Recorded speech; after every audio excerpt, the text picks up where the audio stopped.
This evening, for regeneration sanctification, we'll learn about God's true work.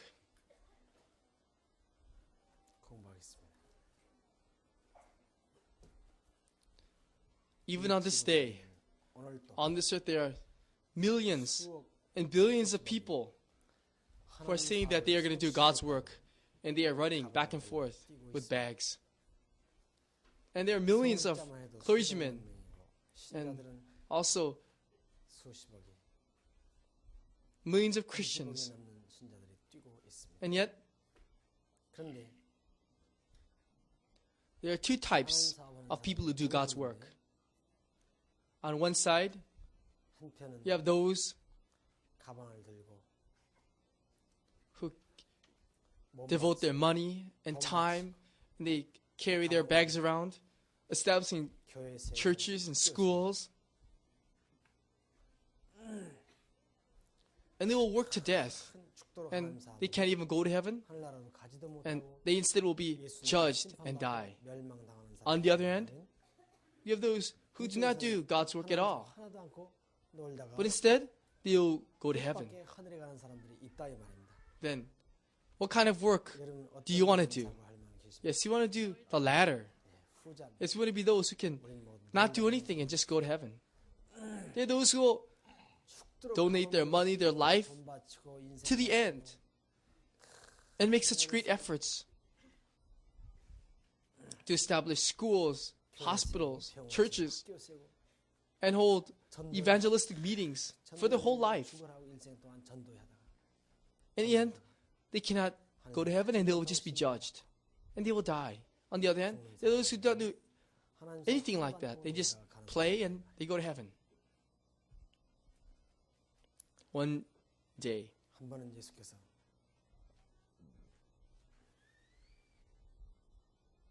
after listening to Jesus' sermons, his disciples became so filled with desire to work. So they wanted to do God's work. So they went to Jesus and they asked him, John chapter 6 verse 28 and 29.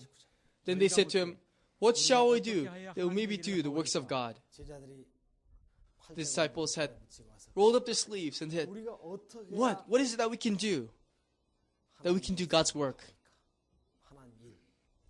We really want to do God's work before we go. Everyone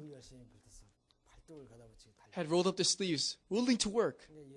So what did Jesus say? Let's read his answer. This is the work of God, that you believe in him who he sent.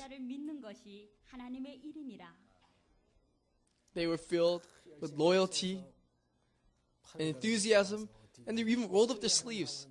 And they said to Jesus, "What can we do to do the work of God?" So he looked at them, and he said, "God's work?"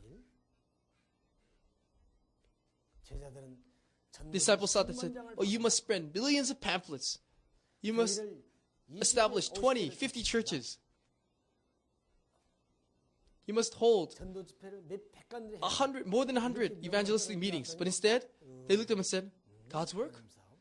All you have to do is believe in the man whom God has sent. And that is his work." They couldn't believe it. I'm sure all of you are the same.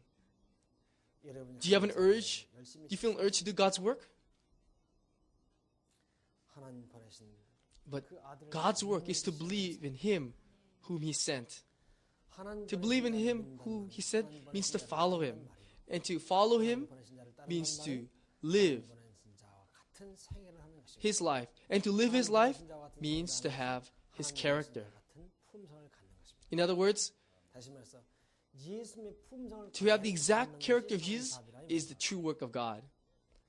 Other than that, without the character of Jesus, and you go around preaching and establishing churches, hospitals, and schools, it's just defiling Jesus' face and God's face and preventing them from going to them. And they can't be saved, I won't be saved, and you just become a worker for hell. So I just want you to write this down. It's one line. Please write this down. The work that the Lord accepts is the work that reflects His character. This is the only work. The only work that the Lord accepts is the work that reflects His character.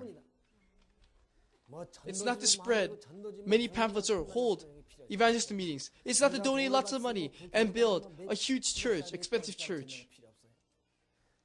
Not even graduate from theological school. It's all useless.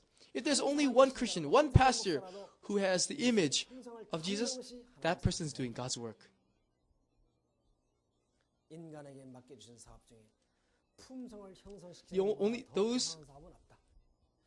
No higher work was ever committed to mortals than the shaping of character.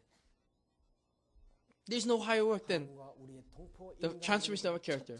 Our first duty to God and to our fellow beings is self-improvement, is a transformation of our character. Do you want to work for God and for man, for your fellow man? Then you must first be changed into the image of His Son. That's the only work that He accepts.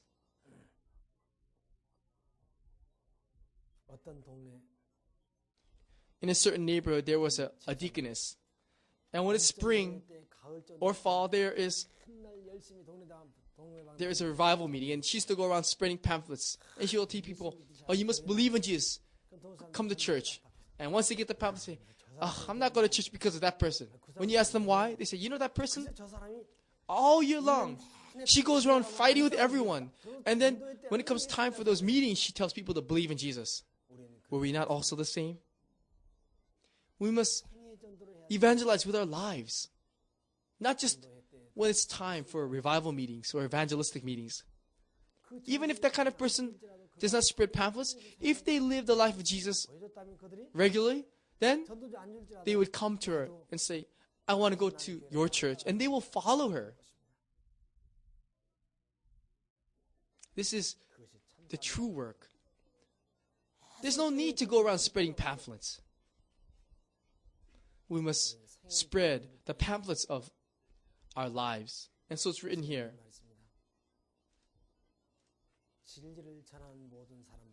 All those who spread the truth will not save themselves by spreading the truth. You know, giving lots of sermons doesn't mean you'll be saved. Actually, it was religious leaders who fell from salvation. All those who spread the truth will not save themselves by spreading the truth.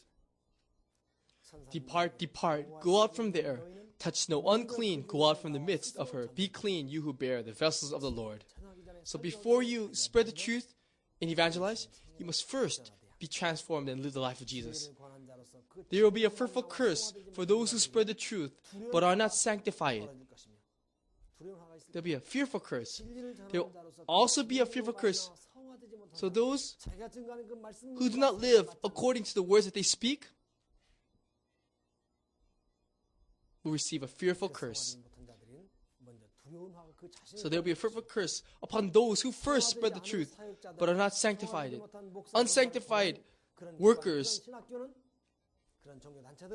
and evangelists.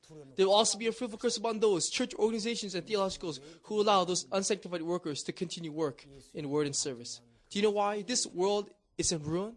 Because of those unsanctified workers and evangelists.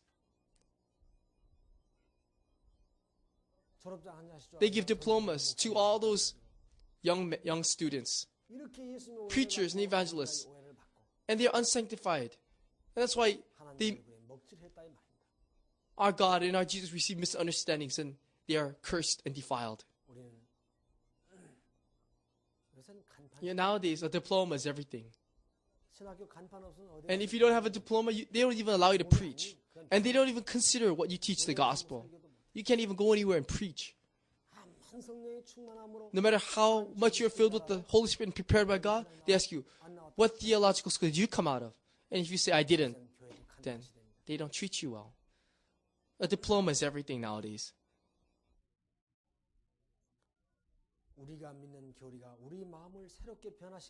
If the religion we profess fails to renew our hearts and sanctify our lives, how can it exert a saving power upon others? How can there be power when we ourselves have not been changed? if the Jesus I believe in has not changed me, how can it change anyone else?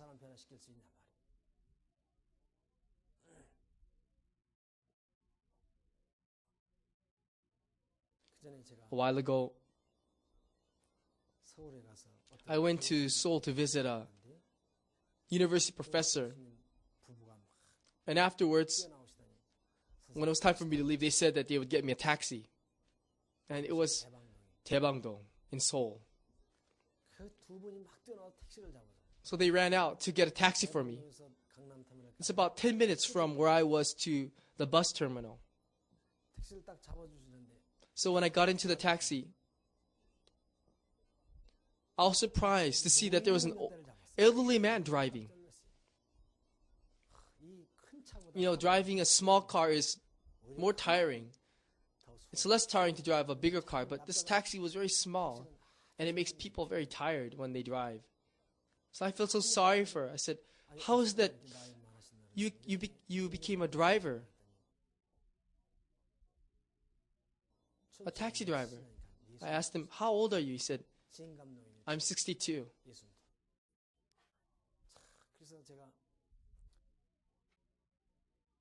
So I started explaining to him about health laws, how to keep himself healthy. Since you're driving such a small car, you should, how do you eat? You have to eat like this, and you should, do this so that your fatigue will be taken away.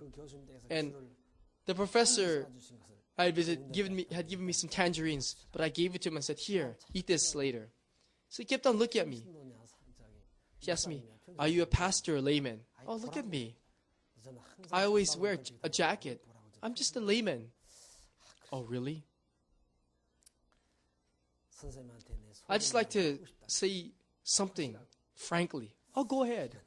Oh, it doesn't sound very good. No, it's okay. It's not good though. It's okay. So finally, after delaying, he says, my father passed away a while ago. He was 93. And my real mother died earlier. So my father married again. And now he died. And he attended church before he passed away. And so pastors and elders and all these church members came to hold the funeral. And he paid for all the funeral services. And afterwards, when the pastors returned home, he gave $300 in gratitude. But for some reason, this pastor became upset. And he told the mother-in-law, the stepmother, even if you go to an elderly home, do not live with that stepson. And the pastor separated them. And later they said, oh, we need to make new curtains for our pastor. Pay $1,000. I must go on a trip. Give me some money. And this pastor would start taking away this stepmother's money. So this man's daughter, in other words, her stepdaughter-in-law, said, the church should bring parents and children together. Why are they separating us? And she became mad. I'm going to go to the church. So he said, no, be quiet. Because the father had an inheritance to give. And so he said, dear, if you say that, then they think that we want the inheritance. Because he's the only son. But the church has separated the son and the stepmother and is taking the money. They'll think that we want the inheritance. So don't say one word. And after, when she runs out of money and she has nowhere to go, where can she go? We're the only ones. So at the time, let's accept her. So he prevented his wife from saying anything. And he was telling me frankly, he lived in North Korea when he was young, and at the time he attended this missionary school. Now his father's passed away. He is old, and now he made up his mind to go back to God. But when he saw what was going on in the churches, he said he made up his mind to never go back to church. And so he made up his mind to just end his life driving the taxi. And when I heard that, I really felt pain. There are a lot of people like that in this world. I can't even mention how many people are like that in this world. In the country of India, there are right now 7 billion people. And he loved the Bible, and he read the whole Bible. And later, he said that it is a fatal sin for India to reject the Bible. And the people of India must read the Bible. And he began to love Jesus. He loved Jesus, and he wanted to become a Christian and give up his life and receive baptism and be baptized. And he made up his mind, but before he received his baptism, he looked at the Christian leaders around the world. And as he looked, he saw how abominable they were. And he realized it would be shame that he also would be a Christian. So he made up his mind not to be a Christian. And he gave up. And before he died, he said, I love Jesus and I love the Bible. And so I was going to make myself a Christian for life. But as I saw the Christian world, I made up my mind not to become a Christian. And he died. And so right now in India, there's so many people who are starving to death. And their God is a cow. And yet they're only trampled upon by this cow God. And they're all dying. Do you know who killed those people of India? It was those degenerated Christians. All throughout history. Who ruined this earth? It was not Gentiles, but it was the fallen churches. And it was the Christians. And it was the Christians and fallen churches that killed the Son of God. It was not Buddhists or atheists. It was they that killed Jesus. It was they that killed John the Baptist. And it was they that killed Elijah. If Gandhi, he was considered the father in India.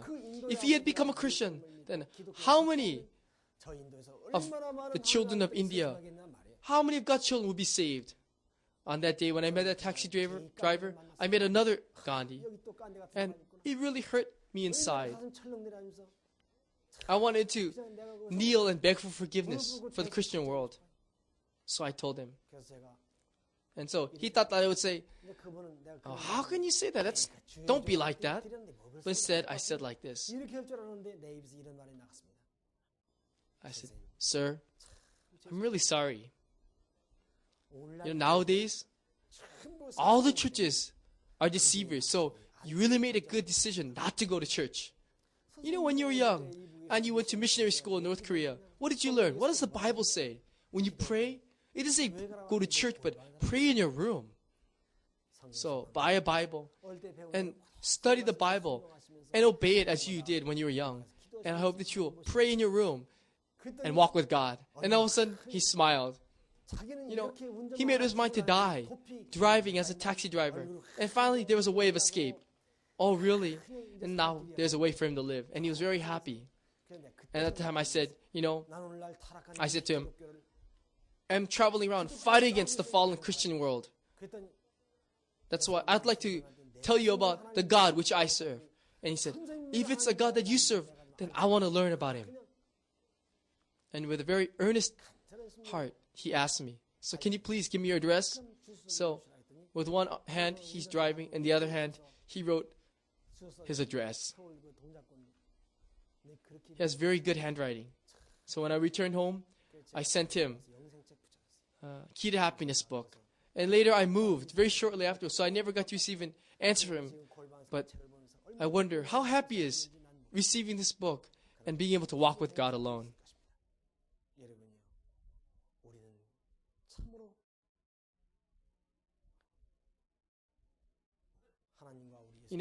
That which our Father and Jesus asks is not for us to set up a big church and have a lot of church members. Our Father and Jesus only wants one person who reflects His image. And that kind of person will have the power to save the whole world. So those who live the life of Jesus and have His image do not have to tell anyone to come out to church.